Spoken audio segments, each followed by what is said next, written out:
বিচিত্র, দিল্লিতে যেরকম শীষমহল, আমি কেন এই সময় একেবারে অন্য জায়গা থেকে এই প্রতিবেদনটা আপনাদের সামনে রাখবো, যে শীষমহল বলা হয় অরবিন্দ কেজরিওয়ালের আপের সরকারের পতনের মূল কারণ যে আমার আপনার করের টাকায়, পাবলিকের করের টাকায় উনি একটা শীষমহল বানিয়েছেন।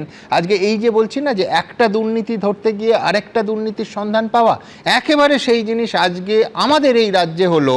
ভোট পরবর্তী হিংসার তদন্তে অভিযান চলছিল, সেখানে আরেক শীষমহলের দেখা পাওয়া গেল এবং সেই ভিজুয়াল আপনাদের চমকে দেবে।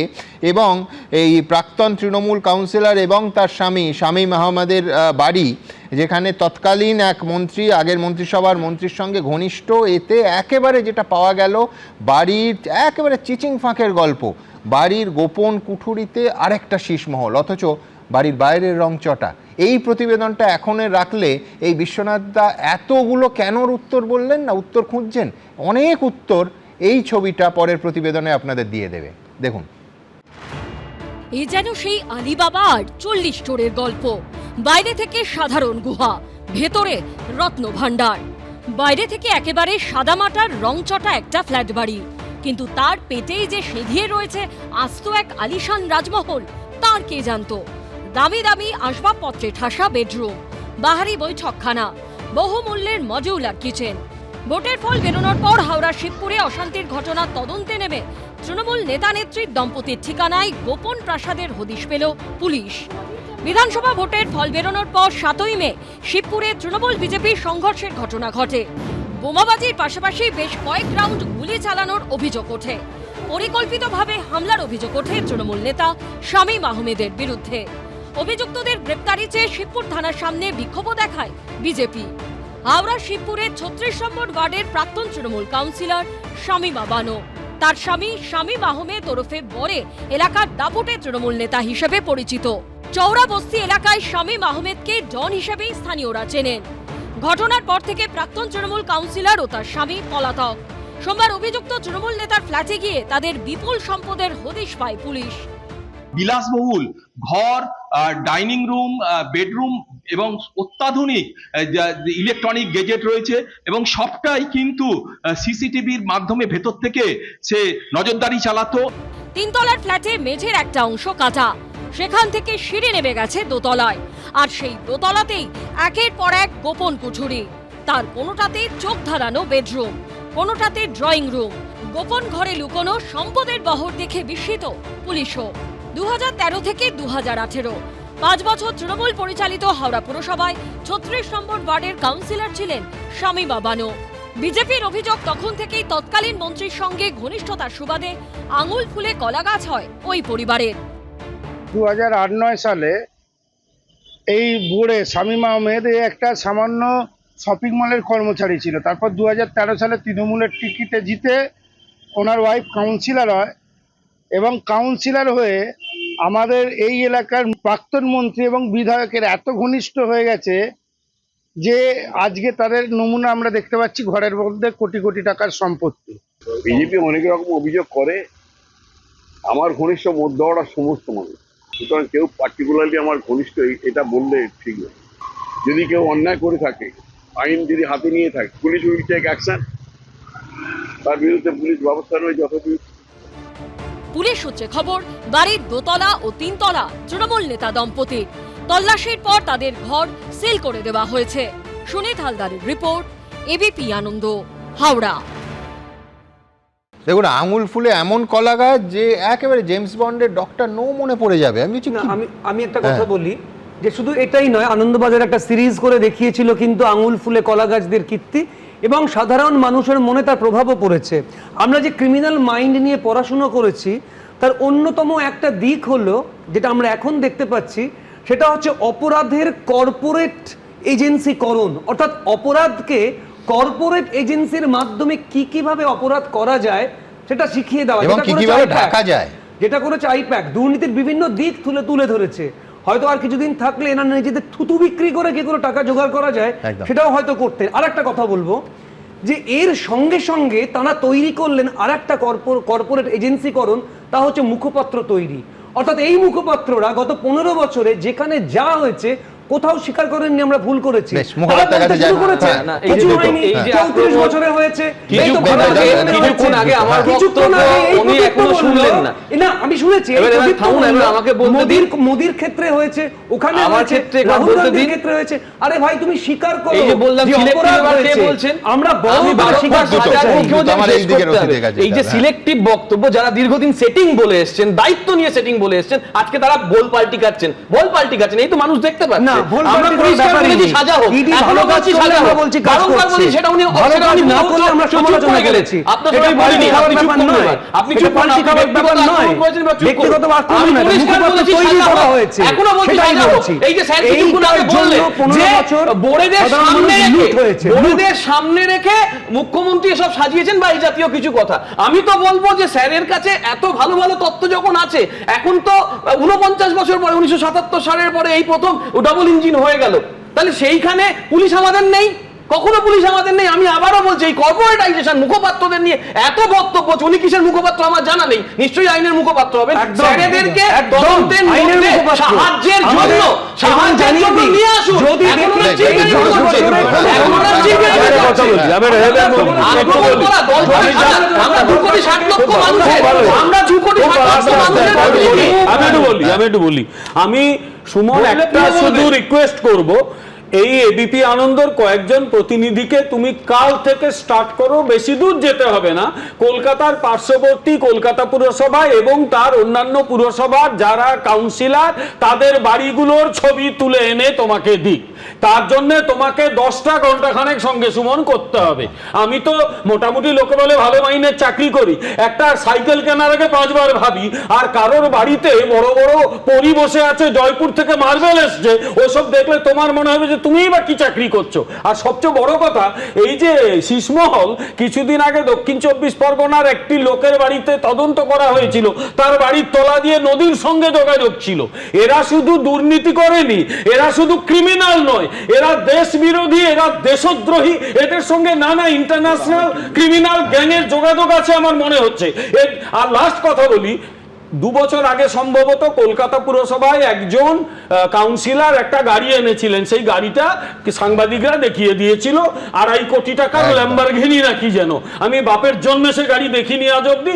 একটা পুরসভা 10,000 টাকা যে পায়, সে ল্যাম্বরগিনি চড়ে ঘুরে বেড়ায়। এই হচ্ছে তৃণমূল কংগ্রেস। আমি তবে আপনাকে নিশ্চিন্ত বলতে পারি যে রাতের ঘুম এবং মাথা উঁচু করে বেঁচে থাকার মূল্য অনেক। আমি বলছি ওই বৈভব, মার্বেল আর বিদেশি গাড়ি আলটিমেটলি জেলে এবং হাজতে না ল্যান্ড করতে হয়। আমি প্রত্যেকের কাছে যাব, কিন্তু যেহেতু বৈভবের কথা হচ্ছে, আমার একটু ঔদ্ধত্যের কথায় আসতে হবে। মানে বৈভব কিছু কিছু অংশ তার দেখা যাচ্ছে, ঔদ্ধত্য এখনও রয়েছে। বিমলদার দক্ষিণ 24 পরগনার কথা বলছেন, দক্ষিণ 24 পরগনার বিষ্ণুপুরে একজন প্রাক্তন মন্ত্রী তৃণমূলের এখনও রেজাল্ট বেরোনোর পর ঠিক কী ভাষায় বিজেপিকে বেলাগাম হুমকি দিচ্ছেন, একবার জাস্ট দেখে নিন। অনেক সংযম রেখেছি আমরা,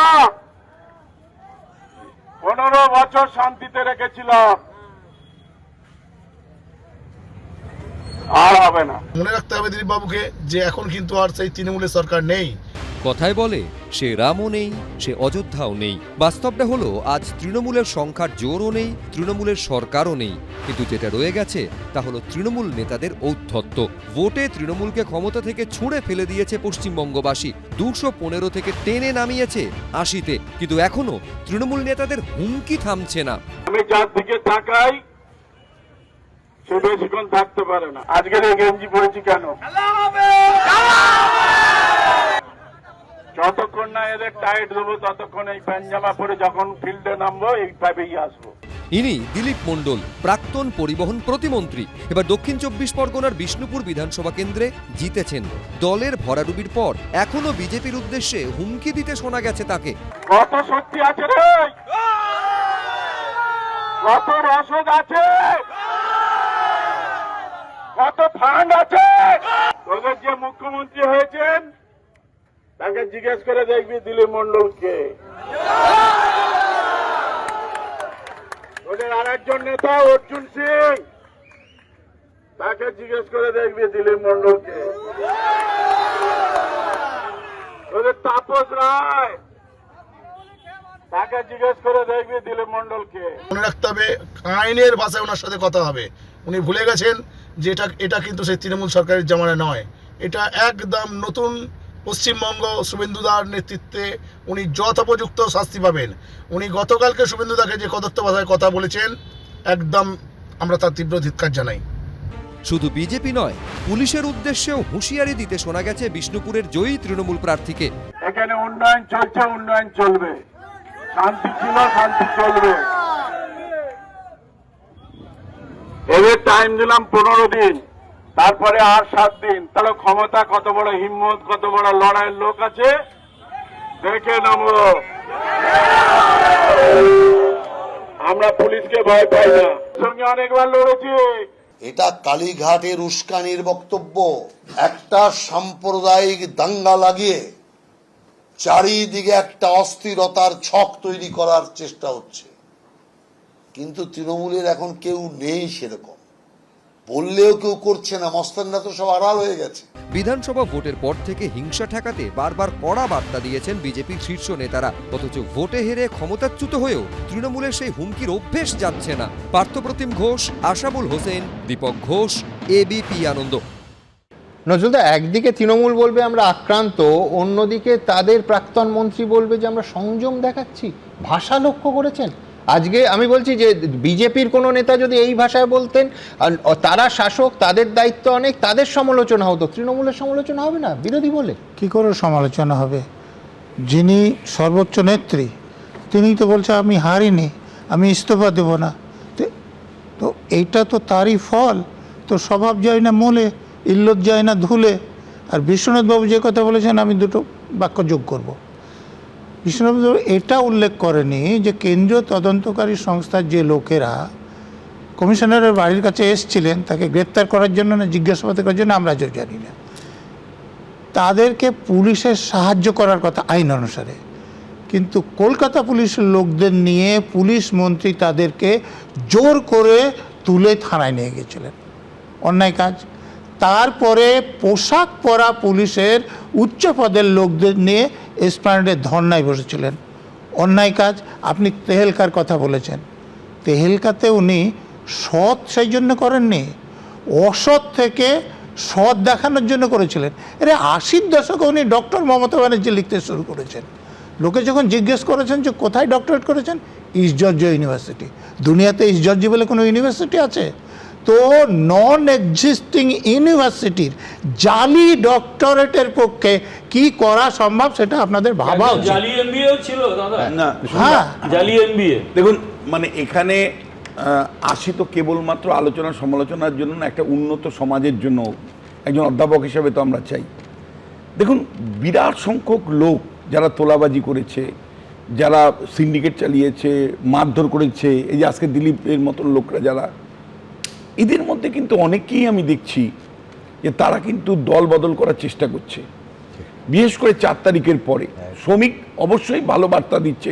আপনার স্টুডিওতে এসেও শ্রমিক খুব ভালো বলেছে যে আমরা এদেরকে নিতে চাই না, কোনো মতেই নেব না। এবং একই সাথে আপনাকে বলছি, শুভেন্দু অধিকারী সমানভাবে বলছে যে আমরা নতুন করে আর কাউকে নিতে চাই না বিজেপিতে। এটা কিন্তু বিজেপিকে খুব ইম্পর্টেন্টলি দেখতে হবে। মানে এখন ঢোকালে একদম এখন আপনি এখন মিডিয়া ফোকাস করছেন, 6 মাস পারবেন না, 6 মাস পরে ফোকাস থাকবে না। আপনি তলে তলে যদি নিয়ে নেন তাহলে কিন্তু এই দুর্বৃত্তগুলো আবার একইভাবে। এবং লাস্ট একটা কথা বলি, যে আমরা দিনের পর দিন এই স্টুডিওতে সুমনদা বলেছি যে নেতারা জনসমক্ষে এই ধরনের উস্কানিমূলক বক্তব্য রাখে, তারা জনশৃঙ্খলা ভঙ্গ করে, স্পেসিফিক আইনে এদেরকে কিন্তু মামলা করা উচিত। আমি কিন্তু আশা করবো শুভেন্দু অধিকারী প্রশাসনের কাছে যে দিলীপের মতন লোকরা যারা বলে তাদের বিরুদ্ধে মামলা করা। দেখুন, আমরা অনেক জিনিস ভুলে যাই। এই প্রথম যখন মমতা ব্যানার্জি আমাকে অনেক করিডোরে দিয়ে আমি তো সেখানে ঢুকলাম, যখন ইলেকশন হবে, টাকার দরকার। পুরোটা বলুন যে একমাত্র আপনি যিনি টাকা নিলেন না। যাই হোক, তাহলে আমি তো টাকা নিলাম না। তখন আমি কি বলেছিলাম যে আমি টাকা নিলাম না, আমি 1 লক্ষ টাকা দিলাম। আমি আমাদের তো তুমি জানো আমি বুদ্ধিস্ট, আমাদের একটা গ্রুপ আছে, তারা আমাকে 1 লক্ষ টাকা দিল। আর আমি যারা আমাকে ওখানে নিয়েছিল ইলেকশন করাতে তারাও ওইরকম টাকা দিল। তো আমি তখন বলেছিলাম যে এই খারাপ টাকা না নিয়ে ইলেকশন করা যায় এবং জেতা যায়, কিন্তু সেটা তারা শুনল না। একদম। আমি এখান থেকে আপনাদের কথায় আসবো। আপনারা জানেন Facebook, YouTube, x, Insta, thread সমস্ত জায়গায় আমরা কিছু প্রশ্ন দিই, কত শতাংশ মানুষ কি বলছেন। সুজিত বসুর গ্রেফতারির পর পুরনিয়োগ দুর্নীতির কি পর্দাফাঁস হবে? 85% মানুষ বলছেন হ্যাঁ হবে, 14% মানুষ আশাবাদী নন, তারা বলছেন হবে না, 1% মানুষ বলতে চাননি। পরের প্রশ্ন, কালো টাকা সাদা করতে তিনটে শেল কোম্পানি, কোভিড কালেও কোটি কোটি টাকার লেনদেনের হদিশ, নেপথ্যে কি আরো বড় মাথা আছে? 95% মানুষ মনে করছেন হ্যাঁ নেপথ্যে আরো বড় মাথা আছে, না মনে করছেন 3% মানুষ, 2% মানুষ বলতে চান। রাজ্যে পরিবর্তনের পর এবার কি সমস্ত দুর্নীতির মাথারা গ্রেফতার হবে? 76% মানুষ মনে করছেন হ্যাঁ গ্রেফতার হবে, 23% মানুষ অতটা আশাবাদী নন, 1% মানুষ বলতে চান। পরের প্রশ্ন ছিল পুরনিয়োগ দুর্নীতি মামলায় 5 বার হাজিরা এড়ালেন প্রাক্তন খাদ্যমন্ত্রী রথীন ঘোষ, পদক্ষেপ নেওয়া উচিত ইডির। 81% মানুষ মনে করছেন পদক্ষেপ নেওয়া উচিত, 18% মানুষ মনে করছেন না নেওয়া উচিত নয়, 1% মানুষ বলতে চাননি। সরাসরি মন্তব্যে অমর ধর, তিনি লিখছেন এমন দুর্নীতিগ্রস্ত মানুষ রাজ্যে আরও আছে, এদের শাস্তি হওয়া উচিত। নীলাঞ্জন চৌধুরী লিখছেন সমস্ত চুরির তদন্ত দ্রুত শেষ হোক, এবার অন্তত যেন এজেন্সিগুলো শীত ঘুমে না চলে যায়। ভূপতি নস্কর লিখছেন বুঝতে অসুবিধে নেই, শ্রীভূমির পুজো এবার সাদামাটা। সুকান্ত পাত্র লিখছেন বিদায়ী সরকারের সময় সমস্ত দুর্নীতির নিরপেক্ষ তদন্ত হওয়া উচিত। শেখ শামীম লিখছেন প্রাক্তন মন্ত্রীর শ্রীঘরে যাওয়া ভবিষ্যতে অনেক রহস্যেরই উদ্ঘাটন করবে। ঠিক এইখান থেকে আমি আসব একটা কোটেশানে। 2 বার কিস্তিমাত হলো, চটে গেল, চেঁচালো, ছেলে মানুষের মতো কাজিয়া বাঁধালো, বলল চোট্টামি করে যেত তুমি। না না, অন্য কিছু ভাববেন না, এটা মনোজ মিত্রের সন্ধ্যা তারা নাটকের একটা সংলাপ। দেখুন, ভোট রাজনীতি কিন্তু আসলে দাবা খেলা। ঠিক মতো ঘুঁটি সাজাতে পারলে বিপক্ষ একেবারে কিস্তিমাত, ঠিক যেমনটা এ রাজ্যে করে দেখিয়েছে বিজেপি। উল্টো দিকে তৃণমূল নেত্রী অবশ্য হেরে গিয়েও হারতে রাজি নন, প্রথা মেনে পদত্যাগও করলেন না। তবে গণতন্ত্র বিষয়টা অবশ্য বুঝলেন ঠিক এমনই। আজকে যিনি গর্জনে আর হুঙ্কারে একেবারে আকাশ বাতাস কাঁপিয়ে তোলেন, কাল জনমতের ঝড়ে কুপোকাত হয়ে তাকেই হাত জোড় করে মাথা নিচু করে বলতে হয় কেস দেবেন না প্লিজ। দেখুন, কেস দেবেন না প্লিজ।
Checkmate.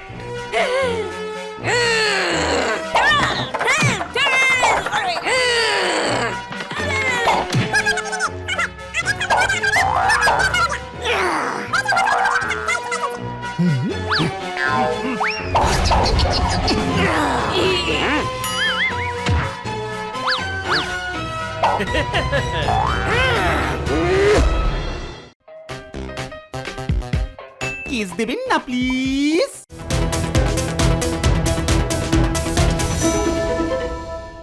এবিপি আনন্দ, এগিয়ে থাকে, এগিয়ে রাখে।